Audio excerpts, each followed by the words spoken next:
ಅದು ಎಲ್ಲದಕ್ಕಿಂತ ಮುಖ್ಯವಾಗಿ ಹಳೆ ನನ್ನ ವಂಶಚರಿತೆ. ನಾನು ಆಗಲೇ ಹೇಳಿದೆ, ಹಳೆ ವಂಶಚರಿತೆ.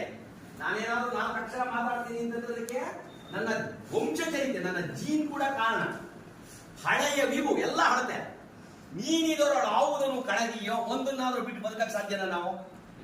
ಹಳತು ಹೊಸದರೊಳಿರೋದು ಮಂಕುತಿಮ್ಮ. ಯಾವುದನ್ನೇ ನಾವು ಬಹಳ ವಸ್ತು ಅಂತ ತೆಗೆದು ಹೇಳಿದ್ರು ಅದರಲ್ಲಿ ಹಳೆಯದು ಇರಲೇಬೇಕು. ಹೌದಾ? ಹಳೆಯದ್ರ ಮೂಲಕನೇ ಹಳೆಯ ತಳಹದಿಯ ಮೇಲೆನೆ ಹೊಸದನ್ನ ಕಟ್ಟೋದಕ್ಕೆ ಸಾಧ್ಯ. ಹಾಗಾಗಿ ನಾನು ಹೇಳೋ ವಿಷಯ ಯಾವುದು ಹೊಸದಲ್ಲ. ಸಮಸ್ಯೆ ಏನು ಅಂದ್ರೆ ಹಳೆ ವಿಷಯಗಳೇ ನಮ್ಗೆ ಗೊತ್ತಿದೆ, ಗೊತ್ತು ಅಂತ ಗೊತ್ತಿಲ್ಲ. ಅದನ್ನ ಗೊತ್ತು ಮಾಡೋ ಕೆಲಸನೇ ಇವತ್ತಿನ ಕಾರ್ಯಕ್ರಮ. ತರಬೇತಿಯಿಂದ ಇನ್ನೇನು ಅಲ್ಲ. ಟ್ರೈನಿಂಗ್ ಇಸ್ ನಥಿಂಗ್ ಬಟ್ ನಮ್ಮನ್ನ ನಾವು ಟ್ಯೂನ್ ಅಪ್ ಮಾಡ್ಬೋದು. ಫೈನ್ ಟ್ಯೂನಿಂಗ್ ಅಂತ ಕರೀತಾರೆ, ಗೊತ್ತಲ್ಲ? ಹಿಂದೆಲ್ಲ ನಾವು ರೇಡಿಯೋದಲ್ಲಿ ಕಾಮೆಂಟ್ರಿ ಕೇಳ್ತಿದ್ವಿ. ಹಿಂದಿನವರಿಗೆ ಗೊತ್ತಾ? ಈಗಿನವರಿಗೆ ಗೊತ್ತಿಲ್ಲ. ಹಿಂದಿನವರಿಗೆಲ್ಲ ಗೊತ್ತು, ಕಾಮೆಂಟ್ರಿ ಕೇಳ್ತಾ ಇದ್ವಿ ರೇಡಿಯೋದಲ್ಲಿ. ಸರಿಯಾಗಿ ಕೇಳಿಸ್ತಿರ್ಲಿಲ್ಲ, ಕೊರೋದು ರೇಡಿಯೋ. ಅವಾಗ ಫೈನ್ ಟ್ಯೂನ್ ಮಾಡ್ತಾ ಇದ್ವಿ ಅಲ್ವಾ? ಫೈನ್ ಟ್ಯೂನ್ ಅಂತ ಒಂದು ಸಣ್ಣ ಬಟನ್ ಇರ್ತಿತ್ತು, ತಿರುಗಿಸಿದ್ರೆ ಸ್ವಲ್ಪ ವಾಯ್ಸ್ ಕ್ಲಿಯರ್ ಆಗುತ್ತೆ. ಹಾಗೆ ನಿಮಗೆ ಗೊತ್ತಿರುವ ವಿಷಯವನ್ನ ನಿಮಗೆ ಗೊತ್ತಿದೆ ಅಂತ ಫೈನ್ ಟ್ಯೂನ್ ಮಾಡ್ಬೇಕು. ನಾವೇ ಮಾಡ್ಕೋಬೇಕಂತ ಆ ಕೆಲಸನೇ ತರಬೇಕು. ಹಾಗೆ ನನಗೆ ಇಂಥ ಸಂದರ್ಭದಲ್ಲಿ ಇನ್ನೊಂದು ಸಣ್ಣ ಕಥೆ ನೆನಪಿಗೆ ಬರುತ್ತೆ. ಮುಲ್ಲಾ ನಸರುದ್ದೀನ್ ಅಂತ ಹೇಳಿ ಒಬ್ಬ ಬಹಳ ದೊಡ್ಡ ಸೂಫಿ ಸಂತ ಇದ್ದ. ಸೂಫಿ ಸಂತರು ಅಂತಂದ್ರೆ ಈ ಅರೇಬಿಯಾ ಮೂಲದ ಸಂತರು. ಈ ನಮ್ಮ ಹಿಮಾಲಯದ ಸಂತರಿದ್ದಂಗೆ ಜಪಾನ್ ನಲ್ಲಿ ಝೆನ್ ಗುರುಗಳು ಅಂತಿರ್ತಾರೆ. ಬಹಳ ದೊಡ್ಡ ಜ್ಞಾನಿಗಳು. ಆದ್ರೆ ಎಲ್ಲೂ ಕೂಡ ತಮ್ಮ ಜ್ಞಾನದ ಪ್ರದರ್ಶನಕ್ಕೆ ಹೋಗಲ್ಲ. ತಮ್ಮ ಪಾಡಿಗೆ ತಾವಿರ್ತಾರೆ. ಚಮ್ಮಾರನ ಕೆಲಸನೋ, ಕಮ್ಮಾರನ ಕೆಲಸನೋ, ಶಿಕ್ಷಕನ ಕೆಲಸನೋ ತಮ್ಮ ಪಾಡಿಗೆ ತಾವು ಮಾಡ್ಕೊಂಡಿರ್ತಾರೆ. ಈ ಮುಲ್ಲಾ ನಸರುದ್ದೀನ್ ಒಂದು ದಿವಸ ಒಂದು ಧಾರ್ಮಿಕ ಪ್ರವಚನಕ್ಕೆ ಪ್ರವಚನ ಕೊಡಬೇಕು ಅಂತ ಹೇಳಿ ಕಾರ್ಯಕ್ರಮದ ಸಂಯೋಜಕರು ಅವನನ್ನು ಆಹ್ವಾನ ಕೊಟ್ಟರು. ಇವನು ಬರಲ್ಲ, ನಾವು ಪಾಠ ಗೀಟ ಮಾಡಲ್ಲ, ಬರಲ್ಲ, ಬಿಡಲ್ಲ. ಇವರು ಸಂಯೋಜಕರಿಗೆ ಬಹಳ ಒಂದು ಛಲ ಇರ್ಕೊಂಡು ಟ್ಯಾಲೆಂಟ್ ಇರುತ್ತೆ. ಶರಣ ಬಸಪ್ಪನವರು ನೋಡಿ ಬಿಡ್ಲಿದಾರಲ್ಲ, ಹಂಗಿಲ್ಲ ಅಲ್ವಾ? ಅವನ ಕರೆ ಬಂದ ಮುಲ್ಲಾ ಬಂದ ಇದ್ಕೊಂಡ. ಜನ ಎಲ್ಲ ಕೂತ್ಯ, ನಾನು ಇವತ್ತು ಯಾವ ವಿಷಯದ ಬಗ್ಗೆ ಮಾತಾಡ್ಬೇಕು ಅಂತ ನಿಮ್ಗೆಲ್ಲ ಗೊತ್ತು ಅಂತ ಕೇಳಲ್ಲ. ಕೂತವ್ರಲ್ಲ ಏನಂದ್ರು, ಗೊತ್ತಿಲ್ಲ. ಗೊತ್ತಿಲ್ಲದವ್ರಿಗೆ ಹೇಳಿ ಏನ್ ಪ್ರಯೋಜನ ಅಂತ ಮುಲ್ಲಾ ಹೊರಟ. ನಾನು ಹೇಳಿದ್ನಲ್ಲ ಇವ್ರಿಗೆ ಭಾರಿ ಟ್ಯಾಲೆಂಟ್ ಇರುತ್ತೆ ಅಂತ ಸಂಯೋಜಕರಿಗೆ. 2ನೇ ಸರಿ ಕರ್ಕೊಂಬಂದ್ರು. 2ನೇ ಸರಿ ಬರಲ್ಲ ಮತ್ತೆ 2ನೇ ಬಂದ್ವಿ. ಮತ್ತೆ ಬಂದ ಮುಲ್ಲ. ಮತ್ತದೇ ಪ್ರಶ್ನೆ, ನಾನು ಇವತ್ತು ಯಾವ ವಿಷಯದ ಬಗ್ಗೆ ಮಾತಾಡ್ಬೇಕು ಅಂತ ನಿಮ್ಗೆಲ್ಲ ಗೊತ್ತು. ಸರಿ ಗೊತ್ತಿಲ್ಲ ಅಂತ ಹೋಗಿದ್ರು. ಈ ಸರಿ ಎಲ್ಲ ಹೇಳಿದ್ರು ಗೊತ್ತು. ಗೊತ್ತಿರೋರಿಗೆ ಹೇಳಿ ಏನ್ ಪ್ರಯೋಜನ? ಬಿಡ್ತಾರ ಇವರು ಜಲಬಿಡದ ತ್ರಿವಿಕ್ರಮ ಇದ್ದಂಗೆ. 3ನೇ ಸರಿ ಕರ್ಕೊಂಬಂದ್ರು. ಈ ಸರಿ ಕರ್ಕೊಂಬಂದಿದ್ದಲ್ಲ, 2 ಬಂದ್ರು ಅವನ್ನ. ಆಯ್ತಾ? ಮತ್ತೊಂದ ಮುಲ್ಲ. ಜನನೂ ಕೂಡ ಈ ಸರಿ ಎಲ್ಲ ಬಹಳ ತಯಾರಾಗಿದ್ರು. ಯಾಕೆಂದ್ರೆ ಇವನು ಗೊತ್ತು ಹೋಗಿದ್ದಾನೆ, ಗೊತ್ತಿಲ್ಲ ಏನಾರ ಮಾಡಿ ಇವ್ನಿಗೆ ಮಾತಾಡಿಸ್ಬೇಕು ಅಂತ ಅವರವರೇ ಮಾತಾಡ್ಕೊಂಡಿದ್ರು. ಬಂದ ಮುಲ್ಲ ನಿಂತ್ಕೊಂಡ ಹಿಂಗೆ. ಮತ್ತು ಕೂತಿದ್ದಾರೆ ಜನ, ಅದೇ ಜನ. ಅವರಿಗೂ ಕುತೂಹಲ, ಈ ಸರಿ ಇನ್ನೇನ್ ಮಾಡ್ತಾನೆ ನೋಡೋಣ ಅಂತ ಕೇಳಲ್ಲ ಇವನು. ನಾನು ಇವತ್ತು ಯಾವ ವಿಷಯದ ಬಗ್ಗೆ ಮಾತಾಡ್ಬೇಕು ಅಂತ ನಿಮಗೆಲ್ಲ ಗೊತ್ತು. ಇವ್ರು ಬುದ್ಧಿವಂತ ಆಗಿದ್ರಲ್ಲ ಜನ. ಈ ಕಡೆ ಕೂತವರೆಲ್ಲ ಗೊತ್ತು, ಈ ಕಡೆ ಕೂತವರೆಲ್ಲ ಗೊತ್ತಿಲ್ಲ. ಮುಲ್ಲ ಏನ್ ಹೇಳಲ್ಲ ಗೊತ್ತಾ? ಗೊತ್ತಿರೋರು ಗೊತ್ತಿಲ್ಲದವ್ರಿಗೆ ಹೇಳಿ. ಆ ಕೆಲಸ ಮಾಡಲ್ಲ. ಮದುವೆ ಬಿಸಿನಲ್ಲಿ ಇದ್ರು ಬಂದಿದ್ದೀನಿ ನಿಮ್ ಕಾರ್ಯಕ್ರಮಕ್ಕೆ. ನಾನು ಏನೇನು ಗೊತ್ತಿರೋದೆಲ್ಲ ಶೇರ್ ಮಾಡ್ಕೊಳ್ಳೋ ಪ್ರಯತ್ನ ಮಾಡೇ ಮಾಡ್ತೀನಿ. ಯಾಕೆ ಹೇಳಿದೆ ಈ ಪಾಯಿಂಟ್ ಅಂದ್ರೆ ನಮ್ಮ ಸ್ಥಿತಿನೂ ಇದೆ. ನಮ್ಗೆಲ್ಲರಿಗೂ ಇದೇ ಕಥೆನೆ ಅಲ್ವಾ?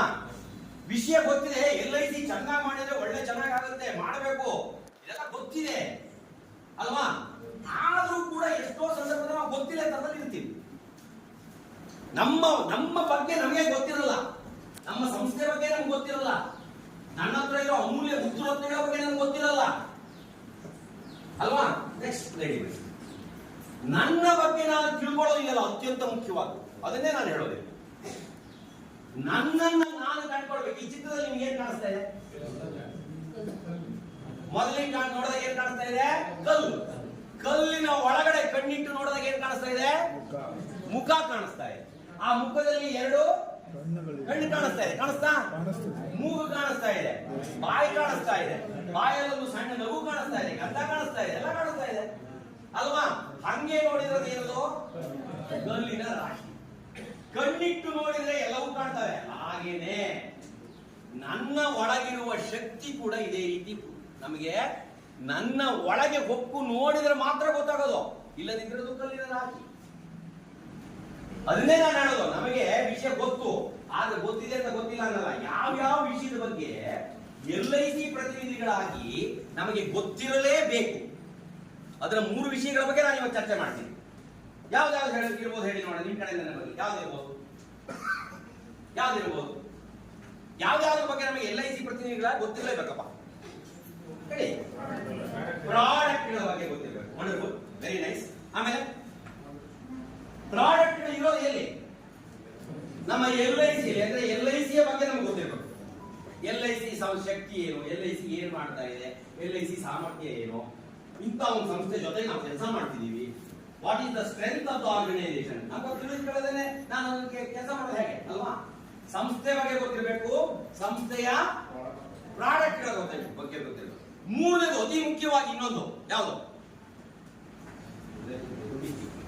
ಸರಿ, ಯಾರು ಅದನ್ನೆಲ್ಲ ಕ್ರೋಢೀಕರಿಸಿ ಹೇಳಿ. ಯಾರು ಕಮ್ಯುನಿಕೇಶನ್ ಯಾರಲ್ಲಿ ಇರಬೇಕು?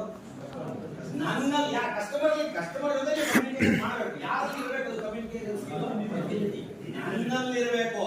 ಅಂದ್ರೆ ನನ್ನ ಬಗ್ಗೆ ನನಗೆ ಗೊತ್ತಿರಬೇಕು. ನನ್ನ ಬಗ್ಗೆ ನನಗೆ ಗೊತ್ತಾಯ್ತು ಅಂತಂದ್ರೆ ನನ್ನ ವೃತ್ತಿಯ ಬಗ್ಗೆ, ನನ್ನ ಸಂಸ್ಥೆಯ ಬಗ್ಗೆ, ನನ್ನ ಪ್ರಾಡಕ್ಟ್ಗಳ ಬಗ್ಗೆ ಎಲ್ಲದರ ಬಗ್ಗೆ ನನಗೆ ಚೆನ್ನಾಗಿ ಗೊತ್ತಾಗುತ್ತೆ. ಸೊ ಹಾಗಾಗಿ ನಾನು first I should Discover myself. ನನ್ನನ್ನ ನಾನು ಕಂಡುಕೊಳ್ಳಬೇಕು. ಇದೇ ಬಹಳ ಮುಖ್ಯವಾದ ಇದ್ರ ಸಮಸ್ಯೆ. ನನ್ನ ಒಳಗಡೆ ಅಗಾಧವಾದ ಶಕ್ತಿ ಇದೆ, ಅಗಾಧವಾದ ಸಂಪತ್ತಿದೆ, ನನಗೆ ಗೊತ್ತಿಲ್ಲ. That is the problem. ಇದೇ ಗೌತಮ ಬುದ್ಧನ ಇನ್ನೊಂದು ಕಥೆ ಇದೆ, ಬಹಳ ಚೆನ್ನಾಗಿದೆ. ಗೌತಮ ಬುದ್ಧ ಭಿಕ್ಷಾಟನೆಗೆ ಹೋಗ್ತಾ ಇದ್ದಂತೆ ಜೋಳಿಗೆ ಹಾಕೊಂಡು ಒಂದ್ ಕಡೆ. ಯಾವಾಗ ಹೋಗುವಾಗ ಒಂದು ದೇವಸ್ಥಾನದ ಮುಂದೆ ಒಬ್ಬ ಭಿಕ್ಷುಕ ಕೂತ್ಕೊಂಡು ಭಿಕ್ಷೆ ಬೇಡೋನು. ಅಯ್ಯ ಸ್ವಾಮಿ ಇಂದ ಭಿಕ್ಷೆ ಬೇಡೋನು. ಒಂದು ದೊಡ್ಡ ಪೆಟ್ಟಿಗೆ, ಹಳೇ ಕಾಲ ಪೆಟ್ಟಿಗೆ, ಅದ್ರ ಮೇಲೆ ಕೂತ್ಕೊಂಡ್ಬಿಟ್ಟು ಇವನು ಅಯ್ಯ ಸ್ವಾಮಿ ಅಂತ ಭಿಕ್ಷೆ ಬೇಡೋನು. ಗೌತಮ ಬುದ್ಧನಿಗೆ ಹೋಗ್ತಾ ಇರೋನಿಗೆ ಕುತೂಹಲ ಹುಟ್ಟು, ಆ ಪೆಟ್ಟಿಗೆನಲ್ಲಿ ಏನಿದೆ ಅಂತ ಕುತೂಹಲ ಹುಟ್ಟು. ಗೌತಮ ಬುದ್ಧ ಅವನ ಹತ್ರ ಹೋದ ತಕ್ಷಣ ಭಿಕ್ಷೆಗೆ ಅವನನ್ನು ಕೆಳಯ ಭಿಕ್ಷಾ ಕೆಳಯ ಅಂತ ಕೇಳ. ಬುದ್ಧ ಜೋಳಿಗೆ ತೆಗೆದು ನೋಡ್ದ, ಏನಿಲ್ಲಪ್ಪ ನನ್ನ ಹತ್ರ ಜೋಳಿಗೆಯಲ್ಲಿ ಇಲ್ಲ. ನಮ್ಮ ಕುತೂಹಲ ಇದೆ, ಈ ಪೆಟ್ಟಿಗೆ ಕೂತಿದ್ಯಾ, ಆ ಪೆಟ್ಟಿಗೆ ಒಳಗಡೆ ಏನಿದೆ? ಯಾರಿಗೆ ಗೊತ್ತಾವೆ? ಬಹಳ 30 ವರ್ಷದಿಂದ ಕೂತ್ಕೊಂಡು ಭಿಕ್ಷೆ ಬೇಡ್ತಾ ಇದೀನಿ, ಏನಿದೆ ನಂಗೇನು ಗೊತ್ತಾವೆ? ಅದಕ್ಕೊಂದು ದೊಡ್ಡ ಬೀಗ ಹಾಕಿತ್ತು. ಅಲ್ಲಪ್ಪ ಬೀಗ ತೆಗೆದು ನೋಡಿದೆ, ಬೀಗ ಕೀವಿಲ್ಲ, ಯಾವ ಬೀಗ ಹಾಕಿಟ್ಬಿಟ್ಟಿದೆ, ಅದ್ರ ಮೇಲೆ ಕೂತ್ಕೊಂಡು ಭಿಕ್ಷೆ ಬೇಡ್ತಾ ಇದೀನಿ ನಾನು. 30 ವರ್ಷದಿಂದ ಭಿಕ್ಷೆ ಬೇಡ್ತೀನಿ ನಾನು ಅದ್ರ ಮೇಲೆ ಕೂತ್ಕೊಂಡು, ನಂಗೆ ಗೊತ್ತಿಲ್ಲ ಅದು ಏನಿದೆ. ಬುದ್ಧನಿಗೆ ಕುತೂಹಲ ತಡೆಯಕ್ಕಾಗಲಿಲ್ಲ. ಒಂದು ಕಲ್ ತಂದ್ಬಿಟ್ಟು ಆ ಬೀಗ ಒಡೆದು ನೋಡೋಣ ಅಂತ ಹೇಳಿ ಒಡೆದು ನೋಡಿದ್ರೆ ಆ ಪೆಟ್ಟಿಗೆ ತುಂಬಾ ಕೋಟಿ ಕೋಟಿ ಮೌಲ್ಯದ ಚಿನ್ನದ ನಾಣ್ಯಗಳಿದೆ. ಅದ್ರ ಮೇಲೆ ಕೂತ್ಕೊಂಡು ನೀವು ಭಿಕ್ಷೆ ಬೇಡ್ತೀಯ ನೋಡಿ. ನಮ್ಮ ಸ್ಥಿತಿ ಹೀಗೆ ಅಲ್ಲ. ಕೋಟ್ಯಾಧೀಶ ಇವನಿಗೆ ಅದು ಗೊತ್ತೇ ಇಲ್ಲ. ಭಿಕ್ಷುಕರ ತರದಲ್ಲಿ ಹೋಗಿ ಬರೋರ್ತ ಯಾ ಭಿಕ್ಷೆ ಕೊಡಿ ಅಂತ. ನಾವು ಇದೇ ಕೆಲಸ, ನಮ್ದು ಸಮಸ್ಯೆ ಇದೇನೆ. ನಮ್ಮ ಹತ್ರ ಕೋಟಿ ಸಂಪತ್ತಿದೆ, ನನ್ನ ಒಳಗಡೆ ಒಂದು ಅಗಾಧವಾದಂತಹ ಸಾಮರ್ಥ್ಯ ಇದೆ. ಅದನ್ನ ಗುರುತಿಸಿಕೊಳ್ಳುವ ಪ್ರಯತ್ನವನ್ನ ನಾನು ಮಾಡೇ ಇಲ್ಲ. ಅದಕ್ಕೆ ಮೊದಲು ನನ್ನನ್ನ ನಾನು ಕಂಡುಕೊಂಡ್ರೆ ಆಟೋಮೆಟಿಕ್ ಆಗಿ ನನ್ನ ಸಂಸ್ಥೆಯ ಸಾಮರ್ಥ್ಯ ಏನು, ನನ್ನ ಪ್ರಾಡಕ್ಟ್ಗಳ ಸಾಮರ್ಥ್ಯ ಏನು, ಇವೆಲ್ಲ ಇದನ್ನ ಪರಿಚಯ ಮಾಡೋದೇ ನನ್ನ ಇವತ್ತಿನ ಕೆಲಸ. ಆಗ್ಬೋದಾ? ಈ 3 ವಿಷಯಗಳನ್ನ ಇಟ್ಕೊಂಡು ನಾವು ಚರ್ಚೆ ಮಾಡ್ತಾ ಹೋಗೋಣ. ನನ್ನ ಬಗ್ಗೆ, ನನ್ನ ಸಂಸ್ಥೆ ಬಗ್ಗೆ, ನನ್ನ ಉತ್ಪನ್ನಗಳ ಬಗ್ಗೆ ಸಮಯದ ಒಂದು ಕೊರತೆ ಇರೋದ್ರಿಂದ ಎಷ್ಟು ಸಾಧ್ಯವೋ ನಾನು ಮಾತಾಡ್ತೀನಿ. ನೋಡೋಣ ಸಂದರ್ಭ ಬಂದಂಗೆ. ಉಳಿದಿದ್ದನ್ನು ನಮ್ಮ ಸ್ನೇಹಿತರು, ಅಭಿವೃದ್ಧಿ ಅಧಿಕಾರಿಗಳಿದ್ದಾರೆ, ನಮ್ಮ ಶಾಖಾಧಿಕಾರಿಗಳಿದ್ದಾರೆ, ಅವರು ಕೂಡ ನಿಮ್ಮ ಜೊತೆಗೆ ಅದರ ಬಗ್ಗೆ ಡಿಸ್ಕಸ್ ಮಾಡ್ತಾರೆ. ಆಗ್ಬೋದಾ? ಸೊ ಈ ಆಂಗಲ್ ಅಲ್ಲಿ ನಮ್ಮ ಚರ್ಚೆ ಸಾಕು. ಆಮೇಲೆ ಒಂದು ಕ್ಲಾರಿಫಿಕೇಶನ್ ಕೊಟ್ಬಿಡ್ತೀನಿ. ಇದು ಭಾಷಣ ಅಲ್ಲ. ನಾನು ಈ ಮಾಡ್ತಿರೋದು ಭಾಷಣ. ಏನ್ ಸರ್ ನೀವು ಮಾಡ್ತಿರೋದು, ಅವಾಗಿಂದ ಮಾಡ್ತಿದ್ರಿ, ಭಾಷಣ ಮಾಡ್ತಿರೋದು ಅಂತ ನೀವು ಕೇಳ್ಬೋದು. ಇದು ಭಾಷಣ ಅಲ್ಲ ಅಂತೀನಿ ನಾನು. ಹಾಗಾದ್ರೆ ಏನಿದು ಸಂವಾದ. Okay, very nice. ಅದಕ್ಕೆ ಇನ್ನೊಂದು ಶಬ್ದ ತರಬೇತಿ, ಟ್ರೈನಿಂಗ್ ಅಲ್ವಾ? ಸೊ ಟ್ರೈನಿಂಗ್ ಅಂತ ಇಟ್ಕೊಳ್ಳೋಣ. ಹಾಗಾದ್ರೆ ಒಂದು ಪ್ರಶ್ನೆ ಕೇಳ್ತೀನಿ ನಾನು. ತರಬೇತಿ ಮಾಡ್ತಾ ಇದೀವಿ ನಾವು. ತರಬೇತಿಗೂ ಭಾಷಣಕ್ಕೆ ಏನ್ ವ್ಯತ್ಯಾಸ? ಯಾರಾದ್ರೂ ಒಬ್ರು ಉತ್ತರ ಕೈ ಪ್ಲೀಸ್, ಕೈ ರೈಸ್ ಯುವರ್ ಹ್ಯಾಂಡ್. ತರಬೇತಿ ಅನುಭವ. ಓಕೆ, ತರಬೇತಿ ಅನುಭವ. ಭಾಷಣ ಭಾಷಣಕ್ಕೆ ಆ ಶಕ್ತಿ ಇಲ್ಲ ಅಂತ ನೀವು ಹೇಳ್ತೀರಿ. ಓಕೆ, ನೆಕ್ಸ್ಟ್ ಬೇರೆ ಆನ್ಸರ್ಸ್. Yes, wonderful. ಭಾಷಣ ಒನ್ ಸೈಡ್, ವಿಮುಖ. Very nice answer. ಭಾಷಣ ತಮ್ಮ ಹೆಸರು ಮಂಜುನಾಥ್ ಅವರಿಗೆ ಜೋರ ಕಾಪಾಡೋದು. ಭಾಷಣ ಏಕಮುಖ ಪ್ರಕ್ರಿಯೆ, ತರಬೇತಿ ದ್ವಿಮುಖ ಪ್ರಕ್ರಿಯೆ. ಭಾಷಣ ಒನ್ ವೇ ಪ್ರೋಸೆಸ್. ನೀವು ಕೇಳಕ್ ಇಷ್ಟ ಇದ್ರೆ ಕೇಳ್ತೀರಿ, ಇಲ್ಲದಿದ್ದರೆ ಕೇಳುವಂತೆ ನಟಿಸುತ್ತಾ ನಿಮ್ಮ ಮನಸ್ಸನ್ನ ಮೀನಾಕ್ಷಿ ಭವನಕ್ಕೆ ಕಳಿಸಿ ಮಸಾಲೆ ದೋಸೆ ತಿಂತಾ ಇರ್ತೀರಿ. ನೀವು ಇಲ್ಲೇ ಕೂತಿದ್ರಿ, ಮನಸ್ಸು ಇನ್ನೆಲ್ಲೋ ಇರುತ್ತೆ ಅಲ್ವಾ? ಇನ್ನು ಕೆಲವು ಕ್ರಿಯೇಟಿವ್ ವ್ಯಕ್ತಿಗಳಿರ್ತಾರೆ, ಸೀದಾ ಅಮೆರಿಕಾಗೆ ಕಳಿಸ್ಬಿಡ್ತಾರೆ ಮನಸ್ಸನ್ನ. ಈ ಟ್ರಂಪ್ ಹುಚ್ಚ ಯಾರ ಮೇಲೆ ಯುದ್ಧ ಮಾಡಕ್ ಹೋಗ್ತಾನೋ ನೋಡ್ಕೊಂಡೆ ಬಂದ್ ಮಾಡ ಅಲ್ಲಿಗೆ ಅಂತ. ಅಂದ್ರೆ ನೀವು ಇಲ್ಲೇ ಇರ್ತೀರಿ, ಮನಸ್ಸು ಅಮೆರಿಕದಲ್ಲಿ ಇರುತ್ತೆ. ಸಾಧ್ಯತೆ ಇದೆಯಲ್ಲ, ಮನೋವೇಗ ಅಂತ ಕರೀತಾರೆ ಅದಕ್ಕೆ. ನಾವು ಇಲ್ಲೇ ಕೂತು ಮನಸ್ಸನ್ನ ಎಲ್ಲಿ ಬೇಕಾದ್ರೆ ಕಳಿಸಬಹುದು ಅಲ್ವಾ? ಸೊ ಇದು ಭಾಷಣದಲ್ಲಿ ಸಾಧಾರಣವಾಗಿ. ಭಾಷಣ ಬಹಳ ಪರಿಣಾಮಕಾರಿ ಕಲೆ. ಸಮಸ್ಯೆ ಏನಾಗಿದೆ ಅಂದ್ರೆ ಅದು ಕೆಲವರ ಕೈಗೆ ಸಿಕ್ಕಿ ಕೊಲೆಯಾಗ್ತಿದೆ, ಅದೇ ಪ್ರಾಬ್ಲಮ್. ಅದು ರಾಜಕಾರಣಿಗಳ ಕೈಗೆ ಸಿಕ್ಕಿ ಅಲ್ವಾ? ನಮ್ಮಲ್ಲಿ 99.99% ಕುಡಾಲಿಗಳು, ಕೇವಲ 0.1% ಮಾತ್ರ ನಿಜವಾದ ಲೀಡರ್ಸ್ ಅಲ್ವಾ? ಈ ಕುಡಾಲಿಗಳು ಏನ್ ಮಾಡ್ಬಿಟ್ಟಿದ್ದಾರೆ, ರಾಜಕೀಯ ಭಾಷಣಗಳನ್ನ ತಮ್ಮ ಸೋಕು ಮಾಡ್ಕೊಂಡ್ಬಿಟ್ಟಿದ್ದಾರೆ. ಹಂಗಾಗ್ಬಿಟ್ಟು ವಿಷಯ ಬಿಟ್ಟು ಬೇರೆ ಮಾತಾಡ್ತಾರೆ, ವಿಷಯದ ಬಗ್ಗೆ ಮಾತಾಡೋದೇ ಇಲ್ಲ ಅಲ್ವಾ? ಈಗ ಒಬ್ಬ ಭಯಂಕರ ಭಾಷಣಕಾರ ಇದ್ದಂತೆ, ಅವನು ಭಾಷಣ ಎಷ್ಟು ತೀವ್ರವಾಗಿತ್ತು ಅಂದ್ರೆ ಕೂತಿದ್ದವರೇ ನೋಡೋರು, ಗಾಡಿ ಚಾರ್ಜ್ ಆಗುತ್ತಲ್ಲ ಅವಾಗ ನೋಡೋರು ಯಾರು ಇಲ್ಲ. ಹಿಂದ್ಗಡೆ ಒಬ್ಬನೇ ಒಬ್ಬ ಕೂತ್ಕೊಂಡಿದ್ದಾರೆ, ಇವ್ರಿಗೆ ಖುಷಿಯಾಗಿ ಇನ್ನೂ ಅರ್ಧ ಗಂಟೆ ಜಾಸ್ತಿ ಬರ್ತಾರೆ. ಆಮೇಲೆ ಅವ್ನು ಕೇಳಿದ್ರೆ, ಅಲ್ಲ ಯಾವ ಹುಡುಗರೆಲ್ಲ ಲಾಠಿ ಚಾರ್ಜ್ ಎಲ್ಲ ಕೊಡೋಕ್ಕಾಗ ಅನ್ಕೊಡೋರು, ನೀನ್ ನೋಡಿ ಒಳ್ಳೆ ಕಲ್ಲು ಹುಡುಕಂತ ಕೂತಿದ್ಯಲ್ಲ, ಏನ್ ಕಂಡ್ಕಂಡೆ ನನ್ನ ಭಾಷಣದಲ್ಲಿ? ಅವನ ಹೇಳಿದಂತೆ ಕಂಡ್ಕಣದ ಏನ್ ಬಂತು, ಬದನೆಕಾಯಿ ಶಾಮ್ಯಾನ ಮೈಕ್ ನಂದು. ಇನ್ನೊಬ್ರು ಭಾಷಣ ಇನ್ನೂ ಭಯಂಕರವಾಗಿತ್ತಂತೆ. ಈ ಸರಿ ಎಲ್ಲ ಹಿಂಗೆ ಓಡೋದ್ರು. ಆದ್ರೆ ಹಿಂದ್ಗಡೆಯಿಂದ ಒಬ್ಬ ಏನ್ ಮಾಡ್ದ, ದೊಡ್ಡದೊಂದು ಗುಳಿಗೆ ಮೊನ್ನೆ ತಗೊಂಡು ಆಚೆ ಈಚೆ ನೋಡ್ತಾ ಬರ್ತಾ ಇದ್ದಾರೆ. ಇವರಿಗೆ ಜೀವ ಭಯ ಶುರುವಾಯ್ತು. ಭಾಷಣದಿಂದ ಜೀವ ಭಯ ಇದೆ ಗೊತ್ತಾಗಿದೆ ಅವತ್ತು ಅವ್ರಿಗೆ. ಬೇರೆದೆಲ್ಲ ನೋಡಿದ್ರು, ಆದ್ರೆ ಇದನ್ನ ನೋಡಿರ್ಲಿಲ್ಲ. ಅವನು ನಾಟಕ ಕೇಳಿದ್ರ, ನಾಣ ನೋಡು ನನ್ನ ಭಾಷಣ ಅಷ್ಟು ಭಯಂಕರವಾಗಿದ್ದು ಹೇಳ್ಬಿಡು, ನಿಲ್ಲಿಸ್ಬಿಡ್ತೀನಿ, ಬಡಿಗೆ ಬದಿಗಿಡು. ಅವ್ನು ಹೇಳಿದಂತೆ, ಬಡಿಗೆ ನಿಮ್ಗೆಲ್ಲ ಸಾರ್, ನಿಮ್ಮನ್ನ ಕರೆಸಿದಾರಲ್ಲ ಅವರಿಗೆ ಎಲ್ಲ ಪುಣ್ಯ ಮಾಡ್ರಿ, ಇವರೇ ಏನಾರ ಬಡಿಗೆ ಪ್ರಯೋಗ ಮಾಡಿದ್ರು ಅವ್ರ ಮೇಲೆ ಮಾಡ್ತೀನಿ. ನಾನು ಅಪರೂಪಕ್ಕೆ ಬಂದವ ಯಾಕೆ ನೋಡಿ, ಭಾಷಣ ಅತ್ಯಂತ ಶಕ್ತಿಶಾಲಿಯಾದ ಮಾಧ್ಯಮ. ನನ್ನಲ್ಲಿರುವ ವಿಷಯವನ್ನು ನಿಮಗೆ ತಿಳಿಸಲಿಕ್ಕೆ ಇರುವಂತ ಬಹಳ ಬ್ಯೂಟಿಫುಲ್ ಆದಂತ ಒಂದು ಮೀಡಿಯಂ ಅದು. ಸಮಸ್ಯೆ ಏನು ಅಂದ್ರೆ ನಾವು ಅದನ್ನು ಸರಿಯಾಗಿ ಬಳಕೆ ಮಾಡಬೇಕಿಲ್ಲ. ನಮ್ಮಲ್ಲಿ ಜೆಸಿಸ್ ಅಂತ ಒಂದು ಆರ್ಗನೈಸೇಷನ್ ಇದೆ, ಜೂನಿಯರ್ ಚೇಂಬರ್ ಇಂಟರ್ನ್ಯಾಷನಲ್ ಅಂತ. ಕೆಲವರು ಯಾರು ಸದಸ್ಯರು ಇದ್ದಾರೆ ಅಲ್ಲಿ, ಜೆಸಿ ಮೆಂಬರ್ಸ್ ಇದ್ದೀರಾ? ಖಂಡಿತವಾಗಿ ಜೆಸಿಗೆ ಸೇರ್ಕೊಳ್ಳಿ. ಯಾಕೆಂದ್ರೆ ಅದರಲ್ಲಿ ಈ ತರ ತರಬೇತಿಗಳನ್ನು ಕೊಡ್ತಾರೆ. ಅಲ್ಲೊಂದು EPS ಅಂತ ಟ್ರೈನಿಂಗ್ ಇದೆ, ಎಫೆಕ್ಟಿವ್ ಪ್ರೆಸೆಂಟೇಷನ್ ಸ್ಕಿಲ್ಸ್ ಅಥವಾ ಎಫೆಕ್ಟಿವ್ ಪಬ್ಲಿಕ್ ಸ್ಪೀಕಿಂಗ್. ಹೇಗೆ ಪಬ್ಲಿಕ್ ಸ್ಪೀಕಿಂಗ್ ಮಾಡೋದು ಅದ್ರ ಬಗ್ಗೆ ಟ್ರೈನಿಂಗ್ ಕೊಡ್ತಾರೆ. ಒಂದ್ 2 ದಿವಸ ಟ್ರೈನಿಂಗ್, 1 ದಿವಸ ಟ್ರೈನಿಂಗ್ ಎಲ್ಲ ಇರ್ತಾರೆ. ಸ್ಪೀಚ್ ಕ್ರಾಫ್ಟ್ ಅಂತ ನಡೀತು, ಭಾಷಣ ಹೆಂಗ್ ಮಾಡೋದು ಅಲ್ವಾ? ಇದನ್ನೆಲ್ಲ ಕಲ್ತ್ಬೇಕು. ಯಾಕೆಂದ್ರೆ ನನ್ನ ಹತ್ರ ವಿಷಯ ಚೆನ್ನಾಗಿದೆ, ಹೇಗೆ ನಿಮ್ಗೆ ತಿಳಿಸೋದು, ಹೇಗೆ ತಲುಪಿಸೋದು, that is called effective public speaking. ಪರಿಣಾಮಕಾರಿಯಾಗಿ ಹೇಗೆ ಮಾತಾಡೋದು ಅಲ್ವಾ? ಭಾಷಣ ಹೀಗೂ ಮಾಡ್ಬೋದು. ಏನೇನೋ ನಾನು ಇವತ್ತು ಭಾಷಣ ಮಾಡಲ್ಲ, ಬದಲಿಗೆ ತರಬೇತಿ ಮಾಡಿ. ಆಯ್ತು, ತರಬೇತಿ ಮಾಡಬೇಕಾದ್ರೆ ಅತಿ ಮುಖ್ಯವಾಗಿ ಏನೇನಿರಬೇಕು ತರಬೇತಿಯಲ್ಲಿ? ಸಬ್ಜೆಕ್ಟ್ ಇರಬೇಕು. Very nice. We are discussing on A subject. ಒಂದು ಸಬ್ಜೆಕ್ಟ್, ಒಂದು ವಿಷಯ ಚರ್ಚೆ ಮಾಡಬೇಕು. ಎರಡನೇದು ಸಬ್ಜೆಕ್ಟ್.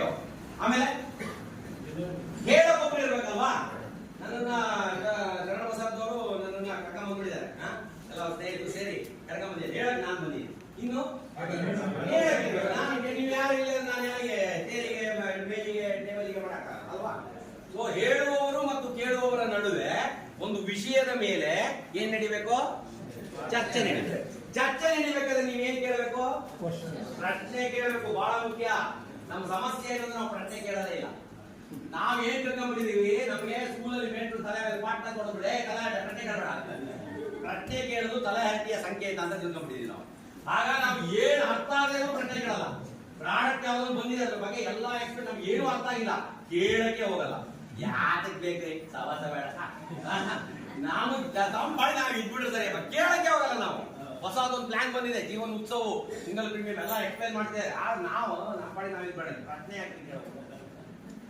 ಪ್ರಶ್ನೆ ಕೇಳೋದು ಬೆಳವಣಿಗೆಯ ಸಂಕೇತ. ಬಹಳ ನೆನಪಿಟ್ಕೊಳ್ಳಿ. You should ask questions.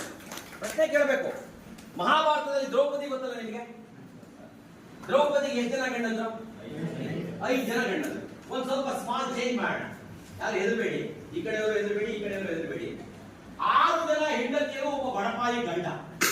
ಏನಪ್ಪ ಇದು, ಒಬ್ಬೊಬ್ಬರ ಹತ್ರ ಜೀವನ ಮಾಡೋದೇ ಕಷ್ಟ. ಇವ್ರು ನೋಡಿದ್ರೆ 6 ಜನ ಅಂತೀಯ. ಹೆಂಡತಿನ ಇಂಗ್ಲಿಷ್ ಅಲ್ಲಿ ಹೇಳ್ತಾರೆ ವೈಫ್ ಅನ್ನೋದು ಯಾವ ಅಕ್ಷರದಿಂದ ಶುರುವಾಗುತ್ತೆ? ಡಬ್ಲ್ಯೂ. ಡಬ್ಲ್ಯೂ ಅಲ್ವಾ? ವೈಫ್ ಅನ್ನೋದು ಯಾವ ಅಕ್ಷರದಿಂದ ಶುರುವಾಗುತ್ತೆ? ಡಬ್ಲ್ಯೂ ನಲ್ಲಿ ಸ್ಟಾರ್ಟ್ ಆಗೋ ಪ್ರಶ್ನೆಗಳು ಯಾವ್ದಾದ್ರು ಯೋಚನೆ ಮಾಡಿ. ಇಂಗ್ಲಿಷ್ ಅಲ್ಲಿ why, what, when, where, which, who. 6 ಡಬ್ಲ್ಯೂಗಳು. ಒಬ್ಬ ಬಡಪಾಯಿ ಗಂಡ. ಗಂಡ ಇಂಗ್ಲಿಷ್ ಅಲ್ಲಿ ಹೇಳ್ತಾರೆ ಹಸ್ಬೆಂಡ್. ಯಾವ ಅಕ್ಷರದಿಂದ ಶುರುವಾಗುತ್ತೆ? ಹೆಚ್ಚಿಂದ ಶುರುವಾಗುವ ಪ್ರಶ್ನೆ ಯಾವುದು? ಈ ಫಾರ್ಮುಲಾ ಆಯ್ತಾ? ಸಮಯ ಸಂದರ್ಭಕ್ಕೆ ಅನುಗುಣವಾಗಿ ಪ್ರಶ್ನೆ ಕೇಳಿ. ವಿಷಯಕ್ಕೆ ಸಂಬಂಧಪಟ್ಟಂಗೆ ವಿಷಯ ಬಿಟ್ಟು ಪ್ರಶ್ನೆ ಕೇಳಬಾರ್ದು. ನಾನು ಇನ್ನೇನೋ ಮಾಡ್ತಿರೋದು, ನೀವು ಇನ್ನೇನೋ ಪ್ರಶ್ನೆ ಬೆಳಗ್ಗೆ ತಿಂಡಿ ತಿಂದ್ರ, ಅದು ಪ್ರಶ್ನೆನೆ, ಸರಿಯಾದ ಪ್ರಶ್ನೆ ಅಲ್ಲ ಅಲ್ವಾ? ವಿಷಯಕ್ಕೆ ಸಂಬಂಧಪಟ್ಟ ಪ್ರಶ್ನೆ ಕೇಳಿದ್ರೆ ನಿಮಗೆ ಸರಿಯಾದ ಉತ್ತರಗಳು ಸಿಗ್ತವೆ. ಯಾವುದೇ ವಿಷಯ ನೋಡಿ, ನಿಮಗೂ ಅಷ್ಟೇ. ನಾನು ಇದು ಬಹಳ ಮೂಲಭೂತವಾದ ಸೂತ್ರ ಇದು. ಯಾವುದೇ ಹೊಸ ವಿಷಯ ಬರಲಿ, ಅದ್ರ ಬಗ್ಗೆ ಪ್ರಶ್ನೆ ಕೇಳಿ ನಿಮ್ಮ ಅನುಮಾನಗಳನ್ನ ಬಗೆಹರಿಸ್ಕೊಳ್ಳಿ. ಆಗ ಮಾತ್ರ ನಿಮಗೆ ವಿಷಯ ಸರಿಯಾಗಿ ಅರ್ಥ ಆಗುತ್ತೆ. ಸರ್ ಯುಲಿಪ್ ಏನ್ ಸರ್, ಯುಲಿಪ್ ಅಂದ್ರೆ ಏನು, ಏನಂದ್ರ ಹೈಲೈಟ್ಸ್ ಏನು, ಹ್ಯಾಕ್ ಮಾಡಬೇಕು, ಯಾವ ತರ ಬೇಕು, ಯಾವ ಸೆಗ್ಮೆಂಟಿಗೆ, ಎಲ್ಲ ಪ್ರಶ್ನೆಗಳೇ ಅಲ್ವಾ? ಯಾವ ಸೆಗ್ಮೆಂಟಿಗೆ ಕೊಡ್ಬೋದು, ಯಾವ ತರದಲ್ಲಿ ಅದನ್ನ ಸ್ವಿಚ್ ಓವರ್ ಮಾಡ್ಬೋದು, ಏನ್ ಮಾಡ್ಬೋದು, ಇದೆಲ್ಲ ಪ್ರಶ್ನೆಗಳು ನಿಮ್ಮಲ್ಲಿ ಉದ್ಭವಿಸ್ತಾ ಬಂತು ಅಂದಾಗ ಮಾತ್ರ ಇದು ವಿಷಯ. ಯಾವುದೇ ವಿಷಯ ಇರಬಹುದು. ವಿಜ್ಞಾನ ಪ್ರಪಂಚಕ್ಕೆ ವೈಜ್ಞಾನಿಕ ಕೊಡುಗೆಗಳನ್ನು ಅತಿ ಹೆಚ್ಚು ಕೊಟ್ಟವರು ಯಾರು ಹೇಳಿ? ಪಾಶ್ಚಿಮಾತ್ಯ ದೇಶಗಳು ಅಲ್ವಾ? ಐಸಾಕ್ ನ್ಯೂಟನ್ ಏನ್ ಕಂಡುಹಿಡಿದ? ಐಸಾಕ್ ನ್ಯೂಟನ್ ಅಂತ ಒಬ್ಬ ವಿಜ್ಞಾನಿ ಏನ್ ಕಂಡುಹಿಡಿದ? ಗುರುತ್ವಾಕರ್ಷಣ ಶಕ್ತಿಯನ್ನು ಕಂಡುಹಿಡಿದ. ಎಲ್ಲಿ ಅವನು ಕಂಡುಹಿಡಿದ ಒಂದು ಕಥೆ ಇದೆ. ಒಂದು ಆಪಲ್ ಸೇಬಿನ ಮರದ ಕೆಳಗೆ ಕೂತಿದ್ದ, ಸೇಬು ಒಂದು ಕೆಳಗೆ ಬಂತು. ಆಗ ಪ್ರಶ್ನೆ ಕೇಳಿದ, ಯಾಕೆ ಕೆಳಗೆ ಬರ್ತಾ ಇದೆ, ಸೈಡಿಗೆ ಯಾಕೆ ಹೋಗ್ತಿಲ್ಲ, ಆ ಕಡೆ ಯಾಕೆ ಹೋಗ್ತಿಲ್ಲ, ವೈ ವೈ ವೈ. ಆ ಪ್ರಶ್ನೆನೇ ಅವನ ಸಂಶೋಧನೆಗೆ ಕಾರಣ ಆಯ್ತು. ಯಾವುದೇ ಸಂಶೋಧನೆ ಇರಬಹುದು, ಟಿವಿ, ಫ್ಯಾನು, ಫ್ರಿಡ್ಜ್ ಅಥವಾ ಕಂಪ್ಯೂಟರ್, ಎಲ್ಲವೂ ಕೂಡ that is the result of asking questions. ಪಾಶ್ಚಿಮಾತ್ಯರ ಕೊಡುಗೆ ವೈಜ್ಞಾನಿಕ ಕ್ಷೇತ್ರದಲ್ಲ, ಇದು ಭಾರತೀಯರ ಕೊಡುಗೆ ಯಾವುದು ಹೇಳಿ? ಆಧ್ಯಾತ್ಮ, ಫ್ಯಾಂಟಾಸ್ಟಿಕ್ ಅಂತ, ಸ್ಪಿರಿಚುಯಾಲಿಟಿ. ಭಾರತದ ಕೊಡುಗೆ ಸ್ಪಿರಿಚುಯಾಲಿಟಿ. ಆಧ್ಯಾತ್ಮ ಅಂದ್ರೆ ಏನು ಅಲ್ಲ, ಅದು ಕೂಡ ಪ್ರಶ್ನೆ ಕೇಳದೆ. ನಾನು ಯಾಕೆ ಇಲ್ಲಿಗೆ ಬಂದಿದ್ದೀನಿ, ನಾನು ಎಲ್ಲಿಗೆ ಹೋಗ್ತೀನಿ, ಇದೇ ಆಧ್ಯಾತ್ಮ ಅಥವಾ? ಈ ಪ್ರಶ್ನೆಗಳು ನಮ್ಮಲ್ಲಿ ಹುಟ್ಟು ಅಂತಂದ್ರೆ ನನಗೆ ನನ್ನಲ್ಲಿ ಒಂದು ಜಿಜ್ಞಾಸೆ ಹುಟ್ಟಿದೆ ಅಂತ. ಇಷ್ಟೆಲ್ಲ ಜನ ಶಿವಮೊಗ್ಗದಲ್ಲಿದ್ದಾರೆ, ನಾವೇ ಯಾಕೆ ಇಷ್ಟ LIC ಏಜೆಂಟ್ ಆಗಿ ಇಲ್ಲಿ ಬಂದು ಕೂತಿದ್ದೀವಿ ಅಲ್ವಾ? There must be something. ಆ ಡೆಸ್ಟಿನಿ ಅಂತ ಕರೀತಾರೆ ಅದಕ್ಕೆ.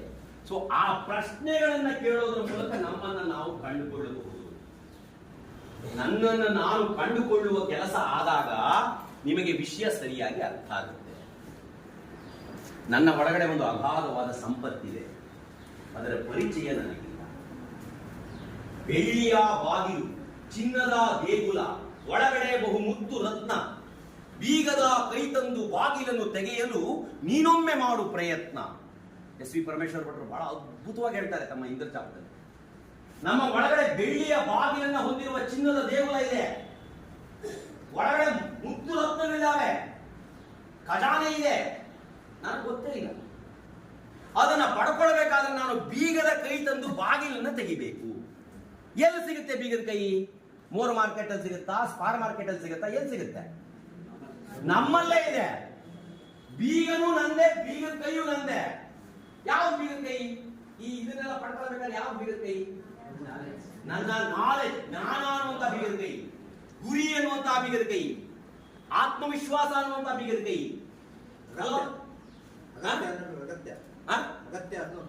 ಎಲ್ಲ ಅಗತ್ಯ ಅನ್ನೋ ಬೀಗದ ಕೈ, ಪ್ರತಿಯೊಂದು ಮಾನವೀಯತೆ ಅನ್ನೋ ಬೀಗ ಎಲ್ಲ ನನ್ನ ಹತ್ರನೇ ಇದೆ. ಆ ನನ್ನ ಒಳಗಿರುವ ಬೀಗದ ಕೈಯಿಂದ ನನ್ನ ಒಳಗಿರುವ ಈ ಖಜಾನೆಯನ್ನ ತೆಗೆದ್ರೆ ನನಗೆ ಈ ಸಂಪತ್ತಿನ ಅರಿವಾಗುತ್ತೆ. ಅದನ್ನು ಬಿಟ್ಟು ನಾವು ಹೊರಗಿನ ಬಗ್ಗೆನೇ ಯೋಚನೆ ಮಾಡ್ತೀನಿ. ಅದು ಸಿಕ್ಕಿಲ್ಲ, ಇದು ಸಿಕ್ಕಿಲ್ಲ, ಕೈಗೆ ಯಾವುದು ಸಿಕ್ಕಲ್ಲ. ನನ್ನ ಒಳಗಿರೋದನ್ನು ನಾನು ಕಂಡುಕೊಳ್ಳದೆ ಹೋದ್ರೆ ನನಗೆ ಯಾವುದು ಹೊರಗಿದ್ದು ಸಿಕ್ಕಲ್ಲ. ನಿನ್ನೊಳಗೆ ನೀ ಹೊಕ್ಕು, ನಿನ್ನನ್ನೇ ನೀ ಕಂಡು ನೀನೇ ನೀನಾಗು ಗೆಳೆಯ.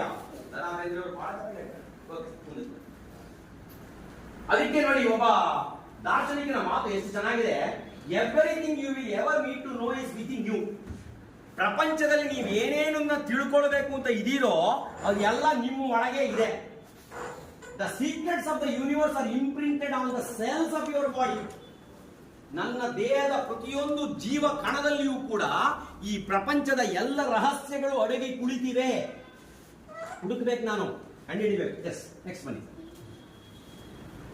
ಹಾಗಾಗಿ ಒಂದು ಮಾತನ್ನು ನಾವಿಲ್ಲಿ ಅರ್ಥ ಮಾಡ್ಕೋಬೇಕು.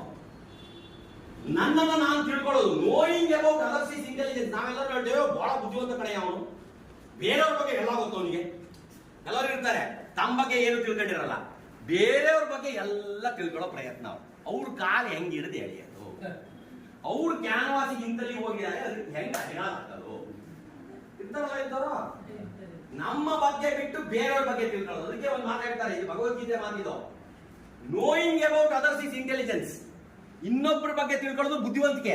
ಆದರೆ knowing about yourself is true wisdom. ನನ್ನ ಬಗ್ಗೆ ನಾನು ತಿಳ್ಕೊಳ್ಳೋದಿಲ್ಲ, ಅದು ನಿಜವಾದ ಜ್ಞಾನ. ನನ್ನ ಬಗ್ಗೆ ನಾನು ತಿಳ್ಕೊಳ್ಬೇಕು. Mastering others is strength. ಬೇರೆಯವ್ರನ್ನ ಕಂಟ್ರೋಲ್ ಮಾಡ್ತಾರೆ ಎಲ್ಲರೂ. ಸರ್ಕಸ್ ಅಲ್ಲಿ ರಿಂಗ್ ಮಾಸ್ಟರ್ ಅಂತ ಇರ್ತಾನೆ, ಹುಲಿ ಕರಡಿ ಎಲ್ಲದನ್ನು ಕೂಡಿಸ್ತಾನ ಅವನು, ಅದು ಸ್ಟ್ರೆಂತ್. ಆದರೆ mastering your self is true power. ನಿಜವಾದ ಪವರ್ ಯಾವುದು ಅಂದ್ರೆ ನನ್ನನ್ನು ನಾನು ಕಂಟ್ರೋಲ್ ಮಾಡ್ಕೊಳ್ಳೋದು. ಆ ಒಂದು ಕಲೆ ನಮ್ಮಲ್ಲಿ ಬರಬೇಕು. ಓಕೆ, ಅದೇ ನನ್ನನ್ನು ನಾನು ತಿಳ್ಕೊಳ್ಳೋದು. ಸೊ ನನ್ನನ್ನು ನಾನು ತಿಳಿದುಕೊಳ್ಳೋ ಫಾಸ್ಟ್ ಆಗಿದೆ. ಒಂದು ಈ ಪ್ರಕ್ರಿಯೆಯಲ್ಲಿ ನಮ್ಮ ವೃತ್ತಿಯ ಬಗ್ಗೆ ತಿಳ್ಕೊಂಡಿದ್ದೆ ಆದ್ರೆ ನಮಗೆ ಎಲ್ಲ ಶಕ್ತಿನೂ ಬಂದ್ಬಿಡುತ್ತೆ. ನಾವೇನ್ ಕೆಲಸ ಮಾಡ್ತಿದೀವಿ? ಜೀವ ವಿಮಾ ಪ್ರತಿನಿಧಿಗಳಾಗಿ ಕೆಲಸ ಮಾಡ್ತೀವಿ ಅಲ್ವಾ? LIC agents. ನೀವು ಬರೀ ಜೀವ ವಿಮಾ ಪ್ರತಿನಿಧಿಗಳಷ್ಟೇ ಅಲ್ಲ, ನೀವು ಜೀವನದ ಪ್ರತಿನಿಧಿಗಳು. You represent life. ಯಾಕೆ ಅಂತ ಹೇಳ್ತೀನಿ ಕೇಳಿ. ನಿಮ್ಮ ಏನು ಜೀವ ವಿಮಾ ಪ್ರತಿನಿಧಿ ಅಂತ ಇದೆಯಲ್ಲ, ಪ್ರತಿಯೊಂದು ಅಕ್ಷರದಲ್ಲಿಯೂ ಕೂಡ ನಿಮ್ಮ ಕೆಲಸವನ್ನ ಎಷ್ಟು ಚೆನ್ನಾಗಿ ಮಾಡಬಹುದು ಅನ್ನುವ ಅಂಶಗಳು ಅಡಗಿದ್ದಾವೆ. ಮೊದಲನೇ ಅಕ್ಷರ ಯಾವುದು ಜೀವ ವಿಮಾ ಪ್ರತಿನಿಧಿನಲ್ಲಿ? ಜಿ. ಜಿ ಅಂದ್ರೆ ಜೀವನೋತ್ಸಾಹ. ಅತ್ಯಂತ ಮುಖ್ಯವಾಗಿ ಬೇಕಾಗಿದ್ದು ಬದುಕಿನಲ್ಲಿ ಉತ್ಸಾಹ. ವಯಸ್ಸು ದೇಹಕ್ಕಾಗುತ್ತೆ, ಮನಸ್ಸಿಗಲ್ಲ. ಇಲ್ಲಿ ಎಬೋ 70 ಆಗಿದ್ದೀರಿ, ಎಬೋ 70. ಎಸ್ ಸರ್, ತಮ್ಮ ಏಜು 74. ವಿಶೇಷವಾದ ಒಂದು ಚಪ್ಪಾಳೆ ಬರಲಿ. ತಮ್ಮ ಹೆಸರು? ತಿಮ್ಮಪ್ಪ ಅವರು. ತಿಮ್ಮಪ್ಪ ಅವರಿಗೆ 70. ತಮ್ಮ ಏಜು ಸರ್? 77. ಚಪ್ಪಾಳೆ ಬರಲಿ ಸರ್. ತಮ್ಮ ಹೆಸರು? ಶ್ರೀನಿವಾಸ ಮೂರ್ತಿ ಅವರು. ಶ್ರೀನಿವಾಸ ಮೂರ್ತಿ ಅವರಿಗೆ ಇಂಗ್ಲಿಷಲ್ಲಿ ವಯಸ್ಸು ಎಷ್ಟು ಅಂತ ಕೇಳಕ್ಕೆ ಹೇಳ್ತಾರೆ? ಹೌ ಓಲ್ಡ್ ಆರ್ ಯು ಅಂತಾರಲ್ವಾ? How old are. Srinivasa Murthy ಅವರಿಗೆ ಹೌ ಓಲ್ಡ್ ಆರ್ ಯು ಅಂದ್ರೆ ಅವರು 77 ಇಯರ್ಸ್ ಯಂಗ್. ಎಚ್ ನರಸಿಂಹಯ್ಯ ಹೆಂಗೆ ಹೇಳ್ತಿದ್ರಂತೆ, ಹೌ ಓಲ್ಡ್ ಆರ್ ಯು ಅಂತ ಕೇಳಿದ್ರೆ ಐ ಆಮ್ 75 ಇಯರ್ಸ್ ಯಂಗ್ ಅಂತಿದ್ರಂತೆ. ತಿಮ್ಮಪ್ಪ ಅವರು 74 years young, not 74 years old. 35 ವರ್ಷ 34 ಇಯರ್ಸ್ ಓಲ್ಡ್. 35ಕ್ಕೆ ವಿಕೆಟ್ ಬಿತ್ತು. ಯಾಕೆ ಅಂದ್ರೆ ವಯಸ್ಸು ಆಗೋದು ದೇಹಕ್ಕೆ, ಮನಸ್ಸಿಗಲ್ಲ. ಜೀವನೋತ್ಸಾಹ ಇರೋದ್ರಿಂದನೇ ಇವರಿಗೆ ಬಂದು ಕೂತಿದ್ದಾರೆ. ಇದು ಎಲ್ಲರಿಗೂ ಮಾದರಿ ಅಲ್ವಾ? 71ನೇ ವಯಸ್ಸಲ್ಲಿ ಆರಾಮಾಗಿ ಮನೆಯಲ್ಲಿ ಕೂತ್ಕೊಂಡಿರ್ಬೋದು. ಯಾರಿಗೆ ಬೇಕ್ರಿ ಸವಾಸ? ಈ LIC ಅವ್ರ ಕತೆ ಕೇಳಿದ್ರೆ ಒಂದೊಂದು ದಿವಸಕ್ಕೊಂದು ಆನಂದ ಅಂತಾರೆ, ಮತ್ತೊಂದು ಅಂತಾರೆ, ಇನ್ನೊಂದು ಯಾವ್ದೋ ಹೊಸ ಬಂತು ಅಂತಾರೆ, ಆನಂದ ಮಾಡ್ತಿದೀವಿ, ನವಾನಂದ ಅಂತ ಇನ್ನೊಂದು ಯಾವ್ದೋ ತಂದಿದೀವಿ ಅಂತಾರೆ. ಇದೆಲ್ಲ ತಿಳ್ಕೊಂಡು ಯಾರಿಗೆ ಬೇಕು ನಮ್ಮ ಪಾಡಿ ನಾವು ಯಾರು ಹೇಳಿರ್ತಾರೆ ಇವ್ರಿಗೆ ಅಲ್ವಾ? ನಿಮ್ ಪಾಡಿ ನೀವು ಇರ್ಬೋದಲ್ಲ ಸ್ವಾಮಿ ಮನೇಲಿ, ಈ ವಯಸ್ಸಲ್ಲಿ ಇದೆಲ್ಲ ಬೇಕಾ ಅಂತ ಕೇಳ್ತಾರೆ. ಆದ್ರೆ ಇವ್ರು ಯಾಕೆ ಇದಾರೆ ಇಲ್ಲಿ ಅಂತಂದ್ರೆ ಇವರಲ್ಲಿ ಆ ಜೀವನೋತ್ಸಾಹ ಇದೆ. ಪ್ರತಿಯೊಬ್ಬ ವ್ಯಕ್ತಿಯು ಈ ಜೀವನೋತ್ಸಾಹ ಇಟ್ಕೊಂಡು ಕೆಲಸ ಮಾಡಿದ್ದೆ ಆದ್ರೆ ಅದ್ಭುತವಾದನ್ನ ನಾವು ಸಾಧಿಸೋದಕ್ಕೆ ಸಾಧ್ಯ ಆಗುತ್ತೆ. ಎರಡನೇ ಅಕ್ಷರ ಯಾವುದು?